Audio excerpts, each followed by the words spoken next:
Next we'll see the folic acid. It is also called as a folate or leucocavery. Folate and leucocavery and vitamin B9. Okay, so here the functions of this folate or the folic acid is it helps for the DNA synthesis and cell division, and also helps for the hemoglobin or the heme formations. So here the mechanism of action of this folic acid is it is essential for the cell division, including the division of the precursor cells. Okay, division of precursor cells ಅಂದ್ರೆ precursor cells ಏನಿರುತ್ತೆ ಅದನ್ನ division ಮಾಡೋದಕ್ಕೂ folic acid ಬೇಕು. So this division of the precursor cell is called as erythroblast. So it leads to this mechanism or the division of the precursor cells, it occurs in a bone marrow. Once it affects on the bone marrow, there is a production of the red blood cells. So next we'll see the dose and route of administration of this folic acid. So it is available in the form of tablet as well as the injection form. So tablet, it contains 0.4, 0.8 and 1 mg. Okay, tablet form alli siguvanthadu ಎಷ್ಟು mg ಅಲ್ಲಿ ಇರುತ್ತೆ ಅಂದ್ರೆ 0.1, 0.4, 0.8 and 1 mg. and injection form ಅಲ್ಲಿ ಇರೋದು 1 mg per ml ಅಂದ್ರೆ 1 ml ಏನಿರುತ್ತೆ ಅದರಲ್ಲಿ 5 mg folic acid ಇರುತ್ತೆ. So here we'll see the drug administrations for the adults.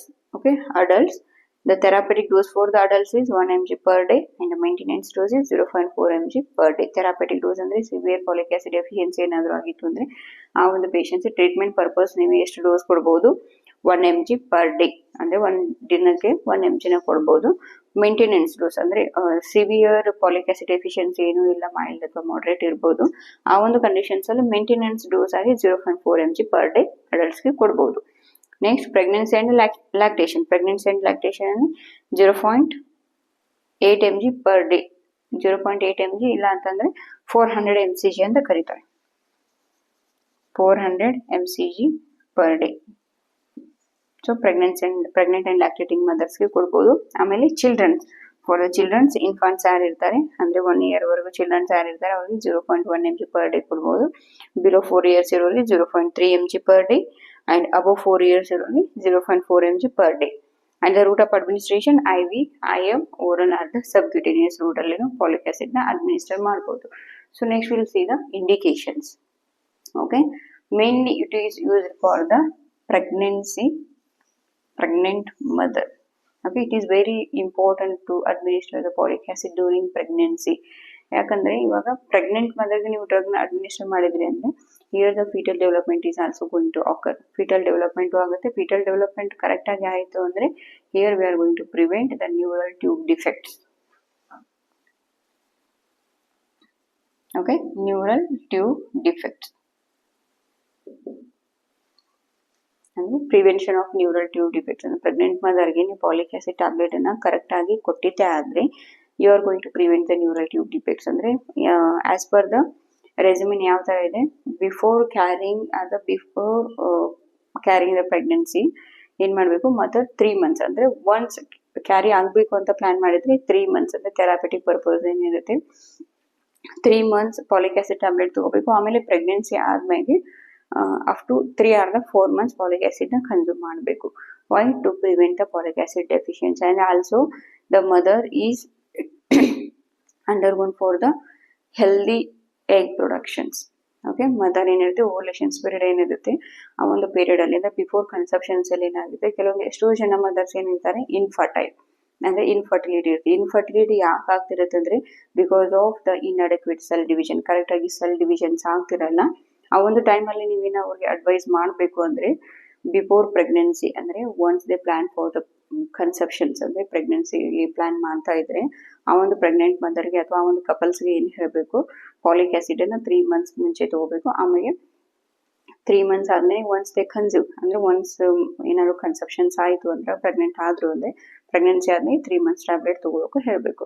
So 3 months after pregnancy ಏನಾಗುತ್ತೆ, it helps for the foetal development ಆಗುತ್ತೆ. And also the mother ಅಲ್ಲಿರುವಂತಹ ಅನಿಮಿಯಾನ prevent ಮಾಡೋದಕ್ಕೆ ಅಥವಾ ಹಿಮೋಗ್ಲೋಬಿನ್ ಪ್ರೊಡಕ್ಷನ್ಸ್ಗೆ ಪಾಲಿಕ್ ಆಸಿಡ್ ಹೆಲ್ಪ್ ಆಗುತ್ತೆ. ಅದೇ ಬಿಫೋರ್ ಪ್ರೆಗ್ನೆನ್ಸಿ ಯಾಕೆ ತಗೋಬೇಕು ಅಂದ್ರೆ to maintain the proper ovulation cycles, ಅಂದ್ರೆ ಹೆಲ್ದಿ ಎಗ್ಸ್ ರಿಲೀಸ್ ಆಗ್ತಿರಂಗಿಲ್ಲ, ಓಮ್ಸ್ ರಿಲೀಸ್ ಆಗ್ತಿರಲ್ಲ. ಆ ಒಂದು ಕಂಡೀಷನ್ಸ್ ಅಲ್ಲಿ ನೀವು ಮದರ್ ಯಾರಿರ್ತಾರೆ ಅಥವಾ ಏನಂದ್ರೆ ಎಲಿಜಿಬಲ್ ಕಪಲ್ಸ್ ಅಂತ ಕರೀತಾರೆ, ಆ ಒಂದು ಮದರ್ಸ್ಗೆ ಏನ್ ಹೇಳ್ಬೇಕು, folic acid should be mandatory before and after the pregnancy ಅಂತ ಅಡ್ವೈಸ್ ಮಾಡಬೇಕು. So here these drugs also used for the prevention of the NTDs, that is also called neural tube defect. ಅಂದ್ರೆ ನ್ಯೂರಲ್ ಟ್ಯೂಬ್ ಡಿಫೆಕ್ಟ್ ನೋಡಿರ್ಬೋದು. ಎಷ್ಟೋ ಜನ ಹಳ್ಳಿಯಲ್ಲೆಲ್ಲ ಏನ್ ಮಾಡ್ತಿರ್ತಾರೆ, folic acid ನ ಯಾವಾಗ ತಗೋಬೇಕು, ಯಾವ ಟೈಮಲ್ಲಿ ತಗೋಬೇಕು ಅಂತ ಏನು ಅಡೆಕ್ವೇಟ್ ನಾಲೆಜ್ ಇರಲ್ಲ. ಸೊ ಅವಾಗ ಏನ್ ಮಾಡ್ತಾರೆ, ಒಂದು 3-4 ಮಂತ್ಸ್ ಕನ್ಸೀವ್ ಆದ್ರೂ they are not confirm regarding dum pregnancy confirm ಮಾಡಿರಲ್ಲ. ಅವಾಗ ಏನಂತೆ ಬೇಬಿಗೆ ನ್ಯೂರಲ್ ಟ್ಯೂಬ್ ಡಿಫೆಕ್ಟ್ ಆಗುತ್ತೆ. ಯಾಕಂದ್ರೆ ಬೋನ್ ಮ್ಯಾರೋಗೆ ಬೇಕಾಗುವಂತ ಅಡೆಕ್ವೇಟ್ ಪಾಲಿಕ್ ಆಸಿಡ್ ಸಪ್ಲೈ ಇರಲ್ಲ. ಪಾಲಿಕ್ ಆಸಿಡ್ ಸಪ್ಲೈ ಆಗಲಿಲ್ಲ ಅಂದ್ರೆ ರೆಡ್ ಬ್ಲಡ್ ಸೆಲ್ ಪ್ರೊಡಕ್ಷನ್ ಆಗಲ್ಲ. ಸೊ ಅವಾಗ ಏನಾಗುತ್ತೆ, ನ್ಯೂರಲ್ ಟ್ಯೂಬ್ ಡಿಫೆಕ್ಟ್ಸ್ ಅಂತಂದ್ರೆ ಸ್ಪೈನಾ ಬೈಪಿಡ ಅನ್ನೋ ಕೇಸಸ್ ನ ನೋಡಿರ್ಬೋದು. ಅಂದ್ರೆ ಬೆನ್ನಲ್ಲಿ ಒಂಥರ ಗಂಟು ತರ ಆಗಿದೆ ಅಂತ ಏನು ಪೇಷಂಟ್ಸ್ ಆಫ್ಟರ್ ಡೆಲಿವರಿ ಗೊತ್ತಾಗುತ್ತೆ, ಸ್ಪೈನಾ ಬೈಪಿಡ ಕೇಸಸ್ ಆಗಿರ್ಬೋದು. So these are the neural tube defects. And the cleft lip and cleft palette ಅಂತ ಕರೀತಾರೆ. ಕ್ಲೆಫ್ಟ್ ಲಿಪ್ ಅಂದ್ರೆ ಮಗುವಿನ ಲಿಪ್ಸ್ ಎಲ್ಲ ಏನಿರುತ್ತೆ ಕಟ್ ಆದ ಹಾಗೆ ಕಾಣಿಸುತ್ತೆ. Okay, to prevent these all conditions we should administer the folic acid. And next, this is mainly used for the folic acid deficiency, megaloblastic anemia, and cardiovascular health, and supporting the mental health support ಮಾಡುತ್ತೆ, cardiovascular health support ಮಾಡುತ್ತೆ. So here the side effects of this folic acid is usually nausea and vomiting, allergic reactions, bloating and gas. And sometimes ಏನಾಗುತ್ತೆ, patients ಅಬ್ಡೋಮಿನ್ batting ಅಂದ್ರೆ ಹೊಟ್ಟೆ ತುಂಬಿದಾಗ ಅನಿಸಿದೆ ಅಥವಾ gas collect ಆದಂಗೆ feel ಆಗ್ತಿದೆ ಅಂತ ಏನ್ ಹೇಳ್ತಾರೆ, that is bloating. And gas, skin reactions, and sometimes the patient may feel the sleep disturbances. Okay, these are the common side effects. And drug interactions. Okay, ಯಾವ drugs ಪಾಲಿಕ್ ಆಸಿಡ್ ಲೆವೆಲ್ ಅನ್ನ increase ಮಾಡುತ್ತೆ. Here the anti-epileptics, methotrexate, and sulfasalazine. Example for this anti-epileptic is ಫಿನೋಟೈನ್ ಅಥವಾ ಎಫ್ಟಾಯಿನ್ ಅಂತ ಏನು tablet ಕೊಡ್ತೀರಾ fits ಬರುವಂತ ಪೇಷಂಟ್ಸ್ಗೆ, ಆ ಒಂದು ಡ್ರಗ್ಸ್ ಏನ್ ಮಾಡುತ್ತೆ, ಆಂಟಿ ಎಪಿಲೆಪ್ಟಿಕ್ಸ್ ಆಗಿರ್ಬೋದು, ಮಿಥೋಟ್ರಿಕ್ಸೇಟ್ ಆಗಿರ್ಬೋದು, ಸಲ್ಫಾಸಲೈಸಿನ್, ಇವೆಲ್ಲ ಡ್ರಗ್ಸ್ ಏನ್ ಮಾಡುತ್ತೆ, ಡ್ರಗ್ ಆಕ್ಷನ್ ನ ಇನ್ಕ್ರೀಸ್ ಮಾಡುತ್ತೆ. ಇನ್ಕ್ರೀಸ್ ಆಯ್ತು ಅಂದ್ರೆ the individual may go for the major adverse effect. Okay, drug efficacy ಏನಾಗುತ್ತೆ ಇಲ್ಲಿ ಇನ್ಕ್ರೀಸ್ ಆಯ್ತು ಅಂದ್ರೆ he may go for the adverse effect.